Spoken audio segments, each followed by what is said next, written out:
গতকাল পাল্লে কেলেতে যেন ঝড় তুলল ইংল্যান্ড। টি-20 বিশ্বকাপের সুপার 8 মিশন শুরু করেই শ্রীলঙ্কাকে 51 রানের বড় ব্যবধানে হারালো ইংলিশরা।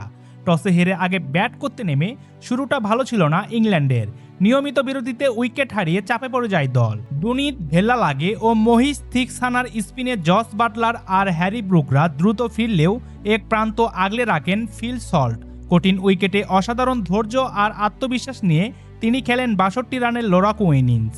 শেষ দিকে উইল জ্যাক্সের 21 রানের ঝলক মিলিয়ে ইংল্যান্ড দাঁড় করায় 146 রানের চ্যালেঞ্জিং স্কোর। 147 রানের লক্ষ্য তাড়া করতে নেমেই দিশাহারা শ্রীলঙ্কা।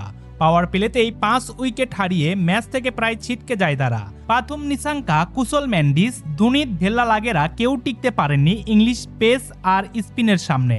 এক প্রান্তে লড়াইয়ের চেষ্টা করেন অধিনায়ক দাসুন সানাকা, কিন্তু আদিল রশিদের বলে দুর্দান্ত রিলে ক্যাচে তিনি ফিরলে নিভে যায় শেষ আশাটুকু। বল হাতে ইংল্যান্ডের হয়ে উইল জ্যাক্স নেন 3টে উইকেট, আর জোব্রা আর্চার, ডওসন ও রশিদ নেন 2টি করে উইকেট। মাত্র 95 রানেই গুটিয়ে যায় লঙ্কানরা।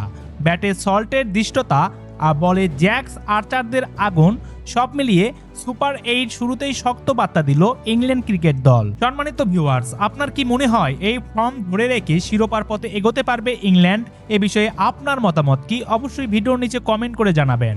ভিডিওটি ভালো লাগলে একটি লাইক দিয়ে বিশ্বকাপের সকল খেলাধুলার আপডেট খবর জানতে আমাদের চ্যানেলটি সাবস্ক্রাইব করে রাখবেন।